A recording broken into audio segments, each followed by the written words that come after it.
I never seen such desolation. I think we drove for a mile and there wasn't a building hardly standing. Nobody knew what was going on. They called the situation fluid, but fluid means that nobody knew anything. It was different. If I had done something else, I don't know what I would have done. We're talking today with Ollie Dean of Grand Rapids, Michigan, and the interviewer is James Smither of the Grand Valley State University Veterans History Project. Okay, Ollie, can you begin with some background on yourself, and to begin with, where and when were you born? I was born in Kalamazoo, Michigan. My family moved to Grand Rapids during the Great Depression. Okay. And what year were you born? 1927. All right. May 1st. Okay.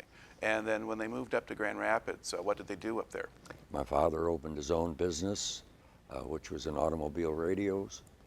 And I went to school in Grand Rapids. I graduated from Ottawa Hills High School. My class graduated in 1945. I left in I guess it was early 45, and joined the Navy during World War II. All right. Now, do you remember how you heard about Pearl Harbor? Yeah, it was at a Sunday on the radio. It was at a Sunday football game. I think it was between Washington and Chicago or something. And I had two cousins at the time. They were at the house, and they were both draft age. I was much younger at the time, but they both immediately joined the service, and everyone was rather stunned, I think. Nobody knew what to do. Mm-hmm. It didn't take long for the country to become organized, of course, but for a while everyone was walking around in a sort of a stupor.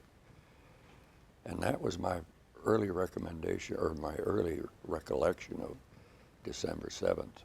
Right. And then, of course, after that, I mean, you have, things are rationed, there are various kinds of drives conducted to support the war. I mean, were you involved in any of the various activities to do things, collect stuff for? No, the only thing, during high school, prior to my leaving for the Navy, I was in the ROTC. Mm-hmm. And of course, we did all sorts of drills and rifle. It was curious, the old Ottawa Hills High School here in Grand Rapids had an attic, and in that attic was a rifle range. Both my sons graduated from Ottawa, and I made a short film for one of them, and that rifle range is still up in the attic Mm-hmm. of the old. I hated to see them tear that building down, but they did. But and that building, that had a war memorial in it for the World War II veterans who died. Mm-hmm. And they actually moved that into the new building. And relatively recently we had the woman who was a student at the time who kind of chaired the committee that built that, contacted me, and so we had a good photograph made of it, and that actually is now up on our own website. So so you can see that and the list of the names of the people from Ottawa Hills who were killed in the war. So that just reminded me of that, but that's up on our site. But yeah, okay. Now, while the war was going on before you go in, were you paying a lot of attention to the news and keeping track of what was happening? Or Yes. Okay. Of course, that was all via the radio and the newspaper. Right. And I'm sorry, but I guess it's an old-fashioned trait. I miss newspapers. Mm-hmm. And I miss the demise of the newspapers. Yep. And I'm not a computer literate person to begin with, so I catch my news on television like most everybody else does. Right. Okay. So you're following it, and then what motivated you to go and enlist? It was just a thing to do, I think. A friend of mine, Lou Harvey, who later became a minister here in town, and I enlisted together. Our principal at that time at Ottawa Hills was Henry McNaughton, Mm-hmm. who was a major in the National Guard. We had a machine shop teacher by the name of Eleveld, I believe, who was a lieutenant colonel. Mm-hmm. He outranked the principal. Well, everybody was going off to war, so it was the thing to do. Okay. Now, you were still 17 when you signed up, right? Mm-hmm. So did you need your parents' permission? Did they have to sign with you? I don't recall. I think probably Yeah, they did. that was the rule at that point. All right. Now, once you enlist, where do they send you for your training? Great Lakes. Okay. And it was a huge camp at the time. It was vast. And there was a main side area, and then there was a rather jury-built barracks out to the west across the highway. And it was march, march, march. And since I had had ROTC training, I was a company commander. After the JC training, we shipped out to a place called Shoemaker, California.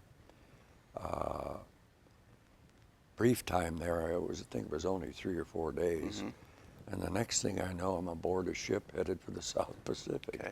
Now, while you were at Great Lakes and you were training, aside from marching, what else were they having you do? We had gunnery training. We had boat training. I had been a sailor all my life around Lake Michigan. And so that was easy. We never had any handgun training, but we did have rifle training. And of course, down on the lake shore was a gunnery school that had everything from 5-inch guns to quad 40s to 20 millimeters. And we had at least 2 or 3 days down there. And it was a long march down to the lake shore. It was curious because this is something I found out just recently. We have a cottage up on Lake Michigan that I built up in Oceana County. And there is a place up there near Stony Lake which had an Army anti-aircraft gunnery school.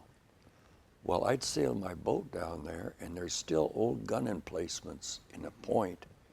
It was really curious because the war was wide-stretched at that time. Everyone was involved. Yeah. They were worrying, what if a U-boat shows up in Lake Michigan or something? Yeah, that's another friend of mine and neighbor. Wound up a submarine commander, and he took a submarine from Manitowoc, Wisconsin, where it was built. They shipped the conning tower down by rail car, and then they guided the hull down to New Orleans, where the conning tower was attached again, and off they went to war. Wow. All right. So now you've done your training at Great Lakes. They've sent you out to California, and then you say you're just there for a few days. And aboard ship. Okay. And what ship did they put you on first? I was on the Cheleb. Okay. And what was the Cheleb? Cheleb was an AKA 106. I think it was auxiliary cargo attack. We had landing craft aboard to ferry supplies ashore and things like. It was like a PA, a personnel attack. All right. And what was the ship loaded with when the time you left? It was loaded with flour, rice, sugar, just staples. Right. Heavily loaded. And then where did you sail to when you left? We went from there to Ulithi in the Caroline Islands, with one brief stop in Hawaii, and overnight to load up on fresh ammunition. Okay. Now, what do you remember about that first trip out before you've been anywhere yet? It was long. We were slow, for one thing, because we were heavily laden until we got down to Ulithi. And then it was, as I recall, Ulithi, we just sat there for what appeared to be the longest time. Now, what was the weather like on the way over? It was warm. And of course, we had the ceremony crossing the equator. And shellfish, Shellbacks. Shellbacks, yeah. Pollywogs. They beat the devil out of us, frankly. But anyway, we wound up in Ulithi, which was a rather unique situation there. It was headquarters for what they called COMSURAN 10, Composite Service Squadron. As I understand it, the Japanese never did figure out how we could get damaged ships back into service so quickly. They figured everything would have to go back to Pearl. Right. But some genius had designed dry docks, and these were huge U-shaped structures, compartmented, made out of steel, and they could take anything up to a light cruiser. and they put those all together in Ulithi, and they were able to get ships back into action much quicker. And I guess that was quite a strategic accomplishment. Okay, and Ulithi is in the Caroline Islands. So that's pretty well across the Pacific and a whole lot closer to the action than Pearl was. Well, there was still a Japanese base at Truk. Yeah. And I remember distinctly one night, harbor was all lit up. We were out on deck watching a movie, and 2 kamikaze planes came in from Truk, and one of them hit the Bonhomme Richard, a carrier, and the second one hit a sandbar. He thought he was hitting a carrier deck, and I can imagine his disappointment when he got 100 feet up and realized he couldn't pull out. Too bad. But then we, at one point, and I don't remember the dates, it's a little foggy, fuzzy, but we headed north and we went through a typhoon that was pretty close to what hit just recently, because we were taking green water over our flying bridge, and we did lose some ships in it. We got to Okinawa, and there were LSTs, which is a good-sized craft. They were driven a mile inland on Okinawa. And then we went on up to the inland sea of Japan, and we were there. I presume they were scouting locations for an Now, what invasion. ship were you on when you went up to the inland sea? Were you still on the transport? Yeah. No, I was on the Mount McKinley, which was a communications ship at the time. But then the war ended. They dropped the bomb. Let's fill in a few pieces here. When you were on the Cheleb and you were sailing out to Ulithi, were you by yourself or were you with a convoy? No, we were alone. All right. And did they zigzag or were you just sailing straight at that point? Straight out. Okay. So they weren't worrying at that stage about Japanese submarines, at least in that area? No. It's curious. I don't know if you know the routine in the Navy, but you went to general quarters 2 times a day, a half hour before sunrise and a half hour before sunset, because those were the primary times for attack, out of the sun. I distinctly remember on the way up to the inland sea that over the klaxon would come out a bell, and then all hands go to your general quarters station. This is a drill. This is a drill. And all of a sudden, it was all hands go to your general quarters station. This is no drill.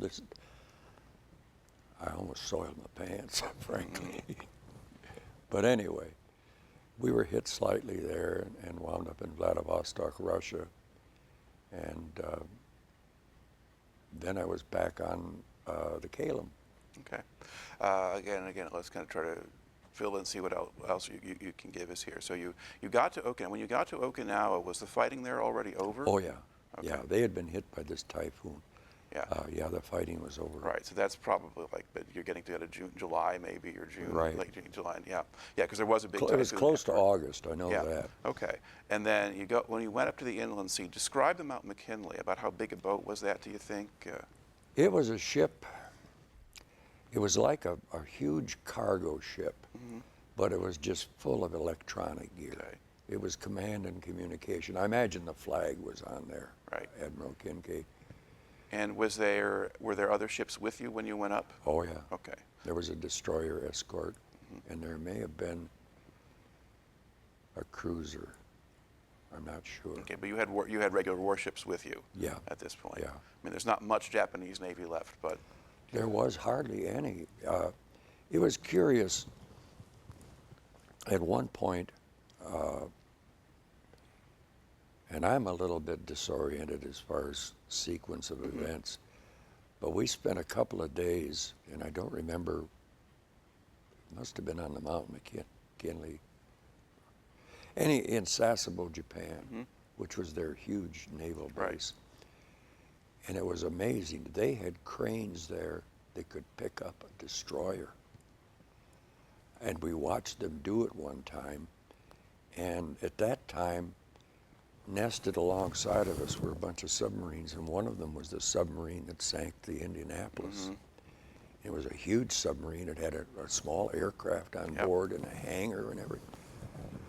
And I just derailed my train of thought. Okay. Well, you're filling in really different details of the things you saw on this trip. So this actually works fine. So the stopping at Sasebo, obviously, that's after the Japanese surrender. Right. So that may have been after you came back from Vladivostok.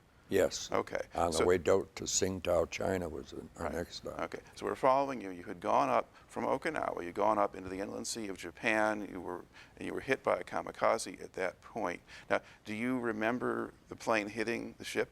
No. Okay. What was your station when you're in general quarters? Where were you? I was on a 5-inch gun. Okay. I was a gun pointer. Now, was the 5-inch gun inside a turret, or was No, it it was in a tub? Or, tub, yeah. Okay. So you could see a little bit, but only looking in one direction. never saw a thing. I was busy looking in the scope. Yep. And at that time, they had a rather, I guess at the time it was an advanced form of fire control. We never paid any attention to the target. That was all controlled from up above. We had 2 bubbles in the sight, and the trainer and the pointer, as long as they kept those, we kept our triggers compressed, and as long as those bubbles were aligned, the gun would fire. So we hardly saw anything happen. Okay. Now, you go up there. Now, you went up to Vladivostok. What did that place look like? Well, I was greatly impressed by the women. There was a coal barge tied up alongside of us at one time, and they were loading coal in bushel baskets. And these women were so muscular that they'd grab a basket and up on their shoulder and up the gangplank and dump. And I thought, boy, I hope we never have to fight the men. That was my impression of Vladivostok. And that's where I was introduced to vodka. So did you get to go ashore there? Yeah, just one time. And then we took off for Tsingtao, China, and then on down to Shanghai. All right. And what were you doing at Tsingtao? I don't really know what we were doing. Tsingtao had a tremendous tidal difference. We were anchored, I think, at least 15 miles from the town. And as I understood it, Tsingtao was at one time a university town, and it was very modern, the city itself. And I was ashore at just one time there, so I don't remember very much about it. Yeah. Well, it had been actually a German concession for a while. Yeah, I and guess the so. Japanese took it over in World War I, and so forth. And they kept the brewery. You can still buy Tsingtao beer in a Chinese restaurant. You can buy it here. Yes, Yeah, I know. yeah, and that's where that all came from. Okay, so you kind of got that. Now, when you're in Tsingtao, were you still with the McKinley, or I was on the Cheleb. back on the Cheleb? So Right. basically, you'd gotten back on that. So that was really your main ship that you operated That's out of. right. You had a brief period on the McKinley. Okay, and then from Tsingtao, did you go? You eventually From there to Shanghai. Shanghai. All right, and then describe what was going on at Shanghai when you got there. Well, it was quite confusing. I think I mentioned that the thing that was especially disturbing for me were the bodies floating in the Huangpo River, and it was just in and out like the tide. We came in with a hospital ship, and I don't remember the name of the hospital ship, but we were tied up outside of town on the Huangpo at a place called Holt's Wharf, and behind us, or astern of us, was a British hospital ship. And the thing that impressed me the most was that you hear horror stories about prison camps, but these people on the hospital ship were in very good shape. And as it turns out, a lot of them were husband and wife, doctor-nurse relationships. And they had been together all during the war in a Japanese prison camp, but apparently treated very well because the Japanese realized that they were necessary for keeping the rest of the population in shape. And during that time, they had children born in that camp.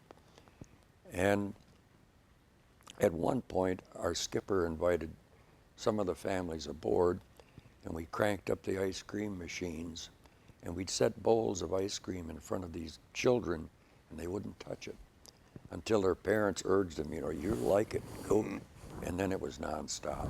But that was one of the most memorable experiences I ever had in Shanghai. That plus the evacuation of all the White Russians who left that city from one prison camp, headed for another one in fear. All right, and how much contact did you have with that group?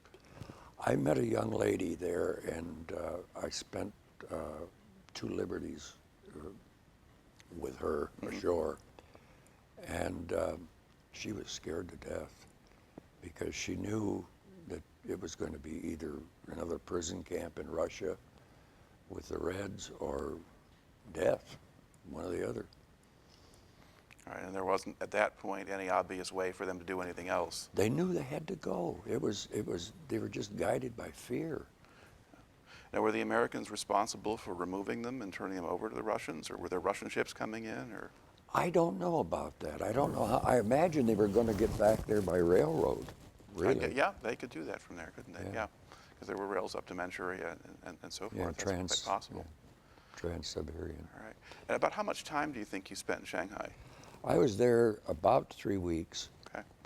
And how much contact did you have with the Chinese population? Not very much at all. Not very much at all. We didn't get liberty every night, so it was maybe 2 or 3 times a week we got ashore. And the Chinese never bothered us. I mean, they never were harassing us or anything like that. We had in the Huangpo, I think they were probably saipan, or we call them bumboats. Yeah, so sampans or... Yeah. And they were very industrious people. As a matter of fact, they were painting Navy ships. And they would paint them from their sampans with long poles and brushes. Sloppy job, but anyway, they were doing the job and we weren't doing it. So that's about the only contact we had with the Chinese. It was, come to think of it, it's quite strange. Now, were you unloading supplies there? Yes, we unloaded sugar, rice, and flour. And I guess they had a distribution system set up. They must have had. Okay.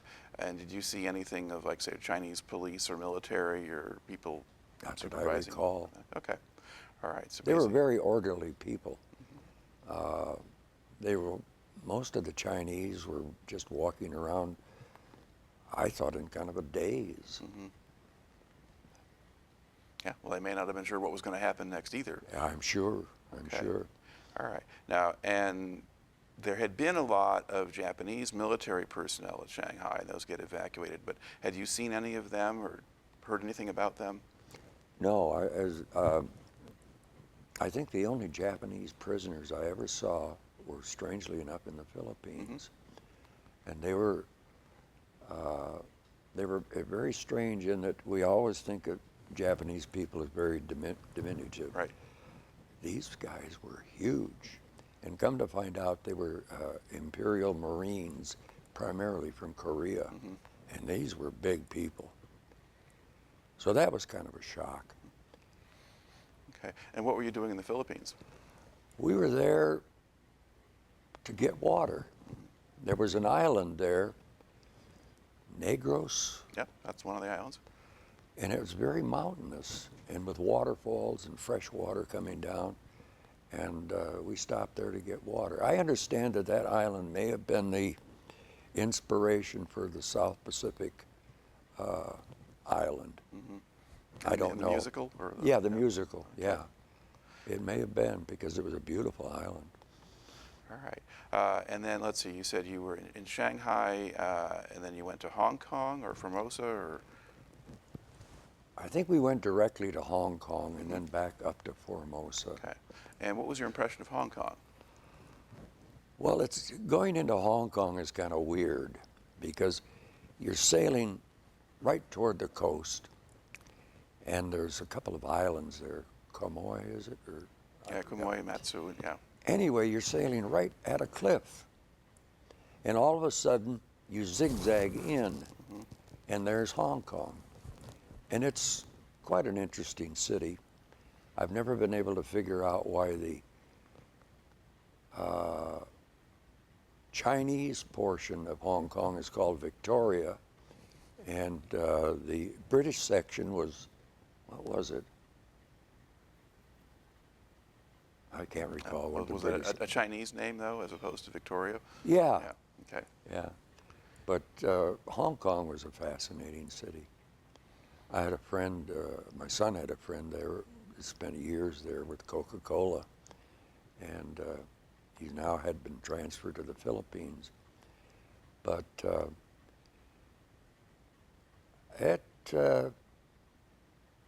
I think we only spent about a week or so there. Now, were you again delivering supplies there? Yes, Okay. yeah. We did get ashore. They had these rec areas where you get your 3 cans of beer. Mm-hmm. And we played a lot of touch football. That's all I remember about Hong Kong. All right. And then I think one of these Chinese places, you had told us a story before about getting a pair of pants repaired. which is Oh, that worth- was in worth telling. Shanghai. Okay.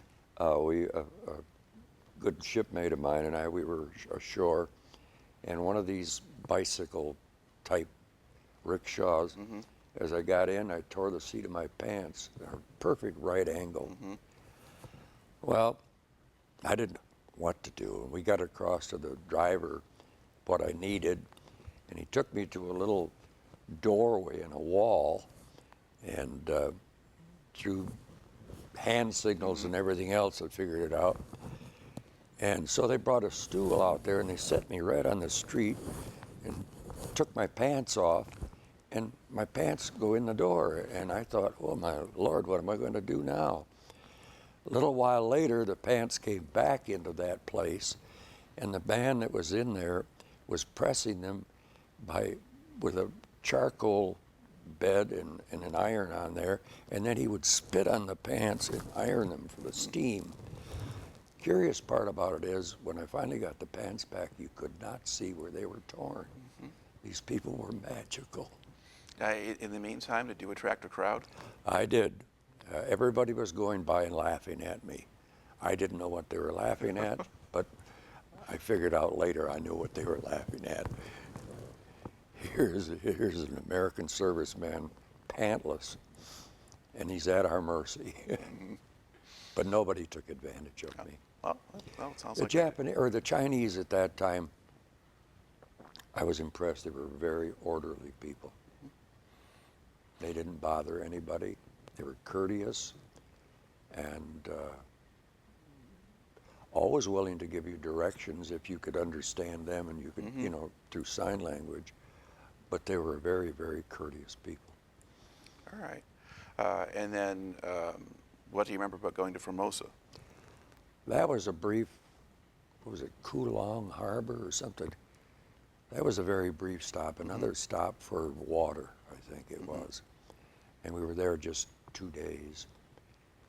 And I'm trying to think, I think then we went to the Philippines. And we were only in the Philippines a brief time. And then I think we headed back to the States. All right. It's kind of dim, I'm yeah, sorry. basically, well, sure, but you're going back and forth to different places, and you'll pick up supplies or water and unload things, and, Right. and in and out.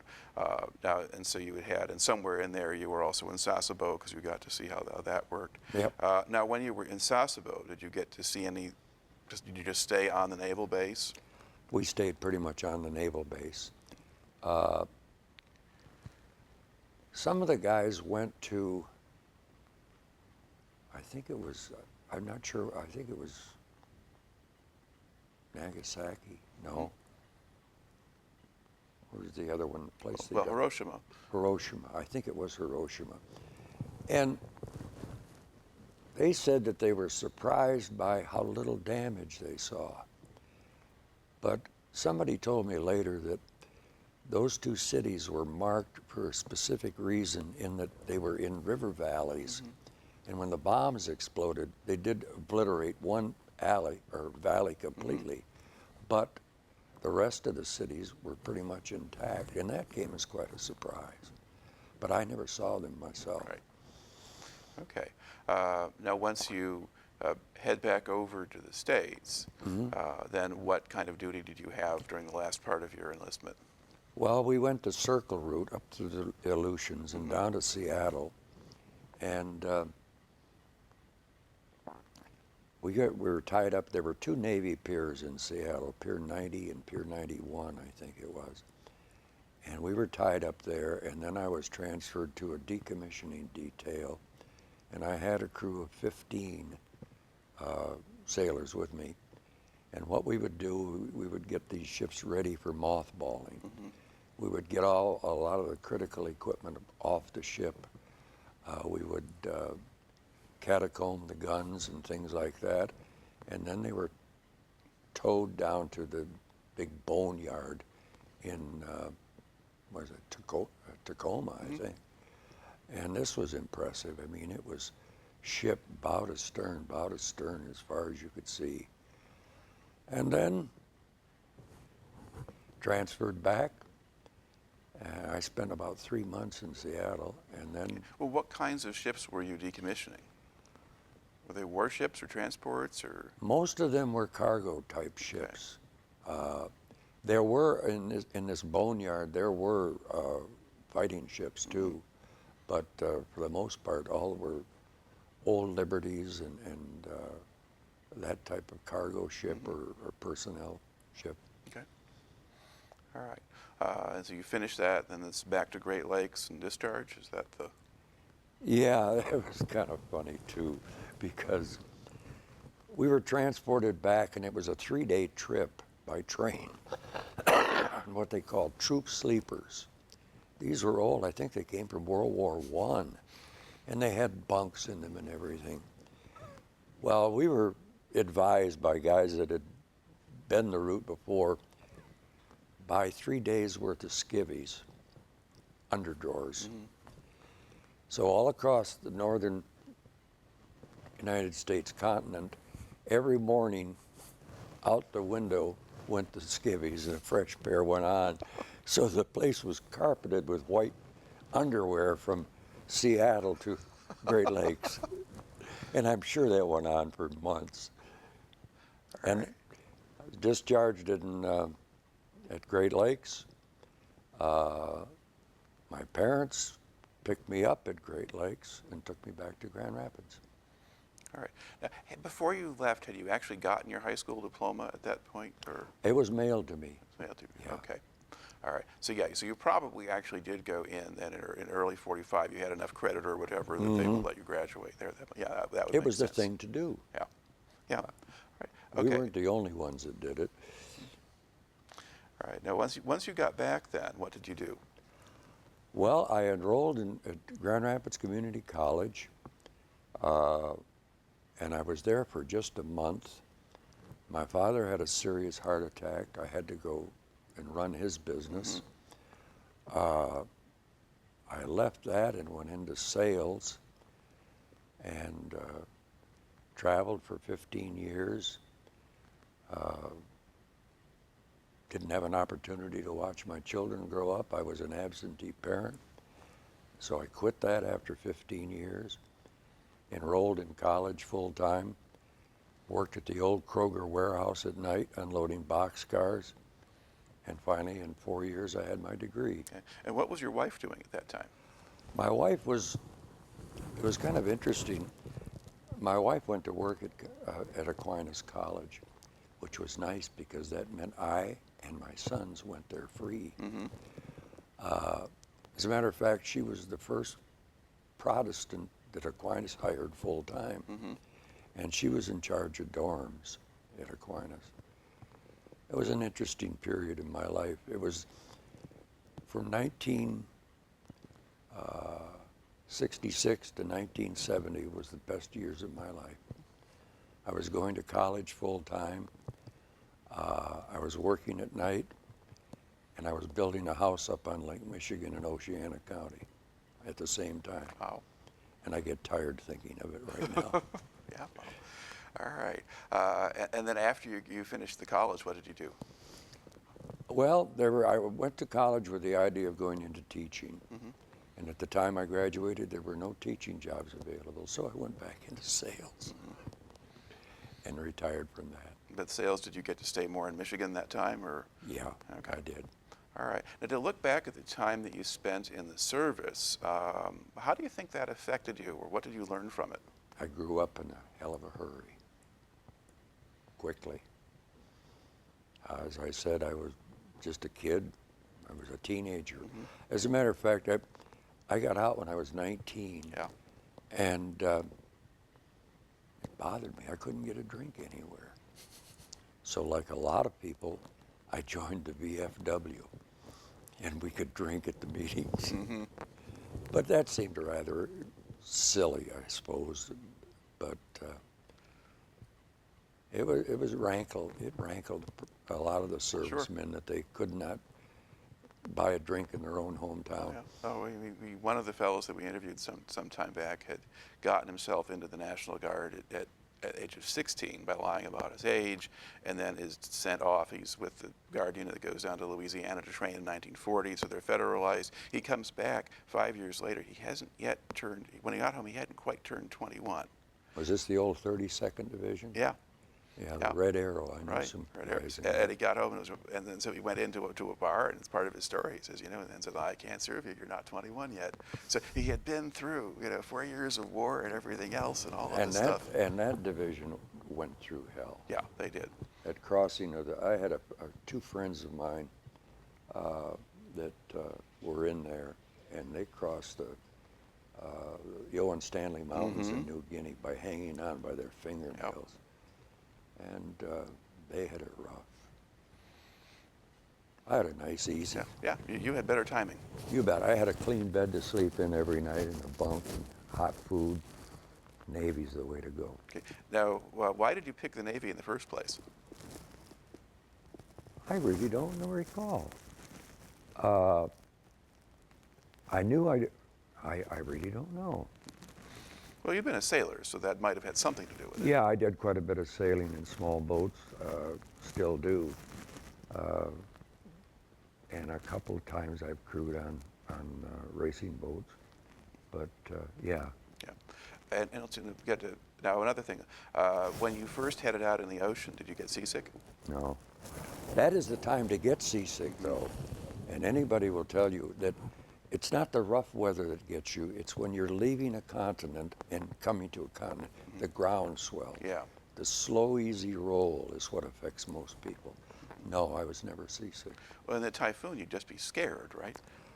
That's about it. You're scared. I remember at the time, I weighed about what I do now, which is under 150 pounds. And I remember trying to climb a ladder outside on deck, and it pulled my legs right off the ladder, and I was hanging on with my hands. It was that powerful. So that was probably the scariest moment I ever had. Glad. Another miscellaneous question here, just about service in the Navy. The armed forces were segregated in those days. There were black sailors who had certain kinds of jobs. Were there any? Stewards' mates. And were there any of them on the ships that you? Yes. And they served the officers their meals. And did you have any contact with them, or did they keep you all No, segregated? they had a separate compartment of their own, and they were treated very well. I mean, but they definitely was segregation, no question about it. I remember, and I think it was back in Seattle when I was on the decommissioning detail, I think there were a couple of black machinist mates that I saw. But other than that, they were relegated to servants. Yeah, because positions. they used some black sailors for a variety of duties, and actually in that general base area, because I've interviewed one who did that, testing torpedoes or something. But so they did put them in a few jobs and gave them some assignments and so forth, other than just that. But it was still pretty tightly controlled most of the time. I had never thought about it, but segregation was in full force. There's no question about that. All right. And I that bothered me because one of my best friends in high school was a black fellow. And he got me, as I said, I was into music. I loved big band jazz. And his father, I think, was one of the first black doctors here in Grand Rapids. And he had a place up at Idlewild.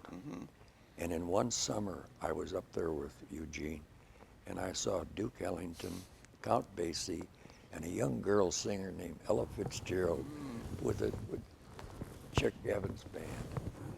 That was quite a memorable summer. I mean, was it common for white people to go up to Idlewild, or? No, I would be the only white. They had a big pavilion there in a dance hall, as I recall, and I was about the only white face in the place. But it was quite an experience. I'll bet.